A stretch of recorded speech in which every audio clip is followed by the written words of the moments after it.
Shalom, shalom, peuple de Dieu. Comme nous avons déjà parlé sur le ciel au singulier, aujourd'hui nous continuons avec le cieux au pluriel. Nous avions parlé sur le livre des psaumes, chapitre 14, verset 2. Ça dit ceci: l'Éternel du haut des cieux regarde les fils de l'homme pour voir s'il y a quelqu'un qui soit intelligent, qui cherche Dieu. Donc, du haut des cieux au pluriel, Dieu est en train de regarder sur cette terre les fils au pluriel de l'homme qui est intelligent s'il est seul et qui sont intelligents s'ils sont nombreux, pour voir s'il est intelligent s'il est seul ou si nous sommes intelligents si nous sommes nombreux.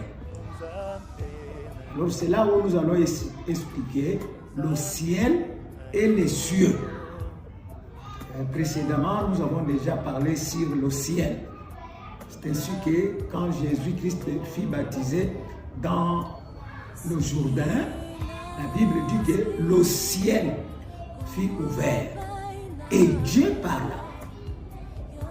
Que tu es mon fils, que j'ai engendré aujourd'hui, à qui j'ai mis toute mon affection. Là, c'est Dieu qui parle avec un homme intelligent. Et pour Dieu, qui est l'homme intelligent? Pour Dieu, celui qui est intelligent, c'est un homme qui cherche Dieu, qui prie, qui est en relation avec Dieu. Là, c'est un homme. Et le ciel peut s'ouvrir sur cet homme, c'est-à-dire la vision de Dieu sur cet homme. Et si nous sommes nombreux, là, le rapport s'adresse, où Dieu s'adresse aux cieux. C'est ce que nous allons voir aujourd'hui. Nous pouvons lire Ésaïe, chapitre 1er, 2e verset. Écoute ce que la Bible déclare. Cieux, écoutez. Alors là, cieux, c'est au pluriel. Dieu ne s'adresse pas aux cieux comme un lieu géographique, non. Parce que nous sommes en train d'étudier, nous sommes en train d'écouter la parole de Dieu, que nous qualifions ici la parole ou le langage spirituel de Dieu. Les choses de Dieu, la parole de Dieu est différente avec la parole des hommes.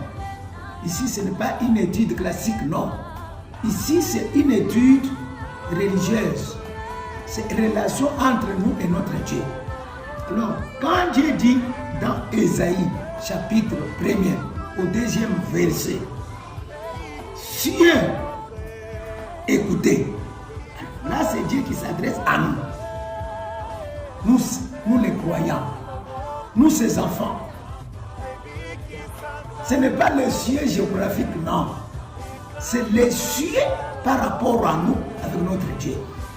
Parce que nous sommes en train d'écouter la parole de Dieu. La parole de Dieu s'adresse à nous. C'est pourquoi il dit, cieux, écoutez. Terre, prête l'oreille. Car l'Éternel parle. Voyez-vous? Parce que l'Éternel est en train de parler avec nous. Moi et vous. Au pluriel. C'est pourquoi il dit, cieux, écoutez. Et terre, prêtez l'oreille. C'est-à-dire quoi? La terre, ce n'est pas la terre géographique ici, non. La terre, c'est quand Dieu avait pris pour former Adam. C'est ça la terre. Donc il y a des sens. Il y a sens charnel, géographique, et sens spirituel dans un langage de Dieu. Alors, nous devons prêter attention à la parole de Dieu. quand il dit cieux, écoutez, quand l'Éternel parle, c'est par rapport à la parole de Dieu. Nous, les chrétiens, nous savons que nous sommes créés par la parole de Dieu. Nous sommes bénis par la parole de Dieu.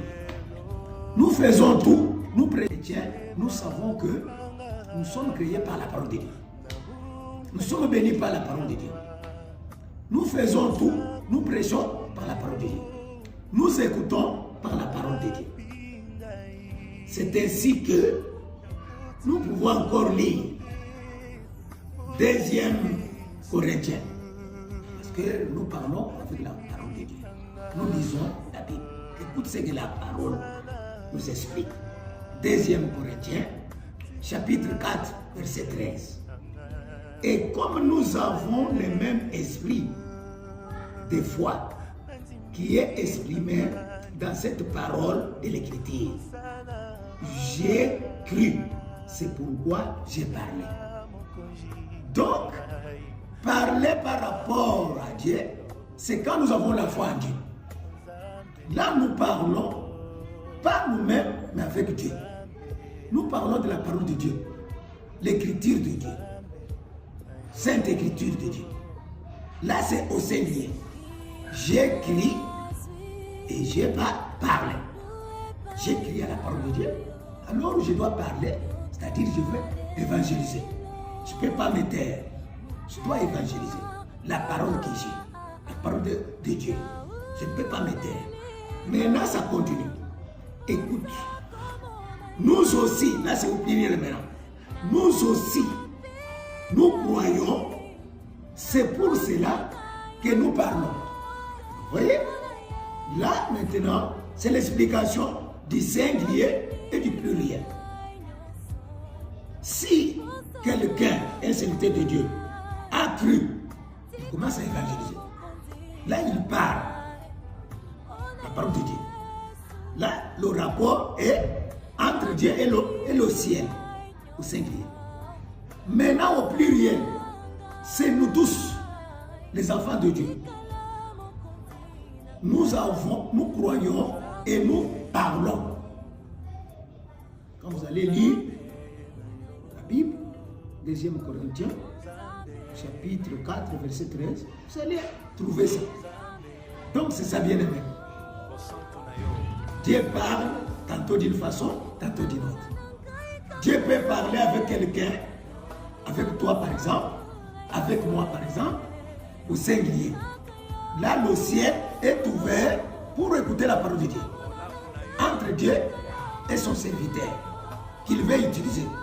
Mais quand Dieu nous parle collectivement, là, ce sont les cieux qui sont ouverts entre nous et notre Dieu. C'est pourquoi nous sommes en train d'expliquer aujourd'hui sur les cieux, sur le rapport entre Dieu et un individu, et entre Dieu et avec le groupe de ses enfants, au pluriel. C'est ainsi que nous allons encore lire Genèse, chapitre 28, verset 14 jusqu'à 17. Ici, il s'agit de Dieu qui parle avec Jacob. Ta postérité sera comme la poussière de la terre.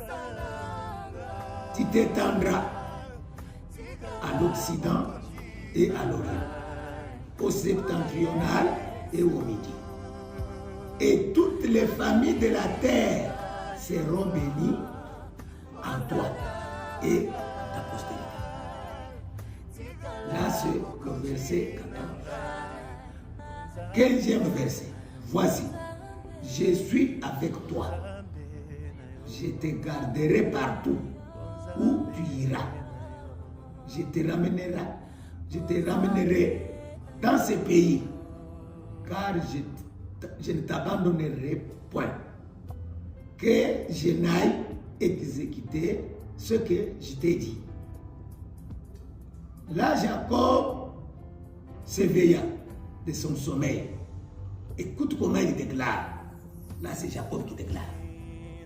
Vous allez vérifier en Genèse, chapitre 28, du 14e au 17e